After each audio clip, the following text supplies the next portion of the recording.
Welcome to Madurai சமையல். இன்றைக்கி நம்ம பார்க்க போகிறது ரொம்பவே டேஸ்ட்டான பரோட்டா குருமாவை ஹோட்டல் ஸ்டைலில் எப்படி செய்யலான்னு தான்.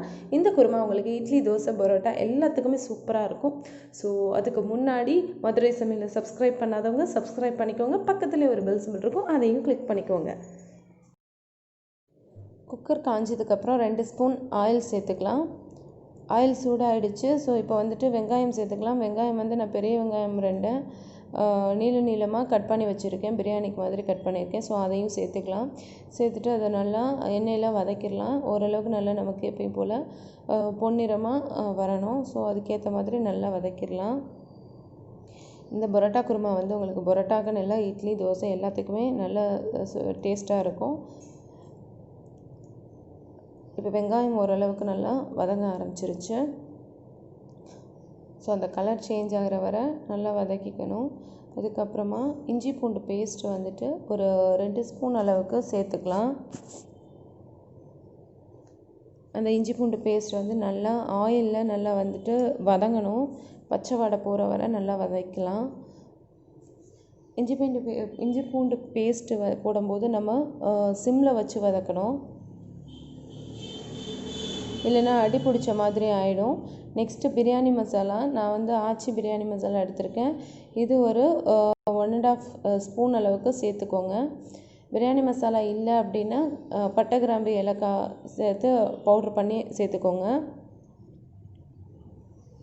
நெக்ஸ்ட்டு மல்லித்தூள் 2 ஸ்பூன் மல்லித்தூள். மிளகாய்த்தூள் நான் சின்ன ஸ்பூனில் 3 ஸ்பூன் மிளகாய்த்தூள் சேர்க்குறேன். இது உங்கள் காரத்துக்கு ஏற்ற மாதிரி சேர்த்துக்கோங்க. வரமிளகாய்த்தூள் தான் சேர்த்துருக்கேன். நெக்ஸ்ட்டு தக்காளி. நான் வந்து 2 தக்காளி கட் பண்ணி வச்சுருந்தேன். அதையும் நல்லா சேர்த்துட்டு அந்த தக்காளி சாஃப்டாகிற வரை ஓரளவுக்கு நல்லா லைட்டாக தண்ணி சேர்த்து வதக்கிக்கலாம்.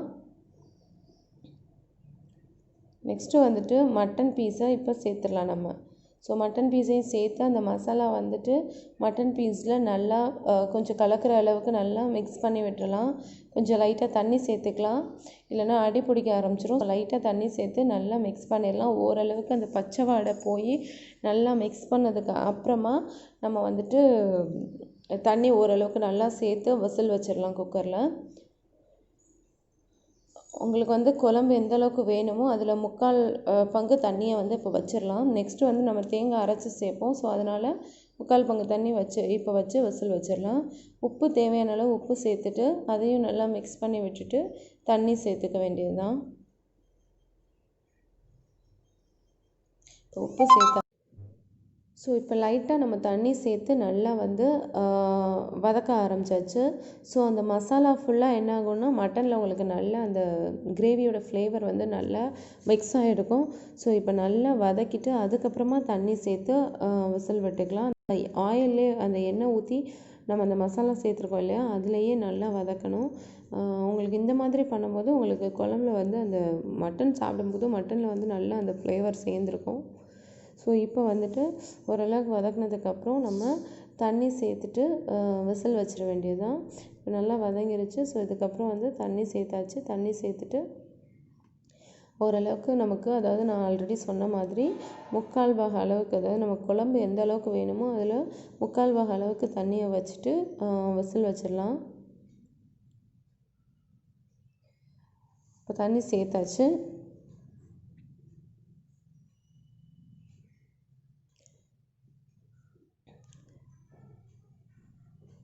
விசில் வச்சாச்சு. ஸோ வந்து இப்போ மட்டன் வேகிறதுக்கு ஒரு 4லேருந்து 5 விசில் வரை வச்சுக்கலாம். இப்போ குக்கரில் 4 விசில் வந்துருச்சு. 4 விசில் வந்துட்டு நான் தேங்காய் கூட ஒரு 1/2 ஸ்பூன் பெருஞ்சீரகம் சேர்த்து, அதாவது சோம்பு சேர்த்து அரைச்சி அந்த பேஸ்ட்டை வந்து அதில் கலந்துட்டேன். இப்போ நல்லா வந்து மணமணன்னு நல்லா கொதிக்கணும் குழம்பு. கொதித்து அந்த பச்சை வாடை போனதுக்கு இப்போ குழம்பு கொதிக்க ஸ்டார்ட் ஆகிடுச்சு. இது வந்து நல்லா மணமணன்னு கொதிக்கட்டும்.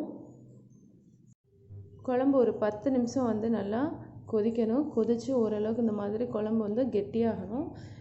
ஆகிடுச்சு. நான் ஆஃப் பண்ணிட்டேன். ஸோ ரொம்பவே டேஸ்ட்டான பரோட்டா மட்டன் குருமா ஹோட்டல் ஸ்டைலில் ரெடி பண்ணியாச்சு. இந்த வீடியோ பிடிச்சிருந்தால் லைக் பண்ணுங்கள், உங்கள் ஃப்ரெண்ட்ஸ் கூட ஷேர் பண்ணுங்கள். இதை ட்ரை பண்ணி பார்த்துட்டு எப்படி இருந்துச்சுன்னு கமெண்ட்ஸில் சொல்லுங்கள். மதுரை சமையலை சப்ஸ்கிரைப் பண்ணுங்கள். பக்கத்துலேயே ஒரு பெல் சிம்பிள் இருக்கும், அதையும் கிளிக் பண்ணுங்கள். Bye friends.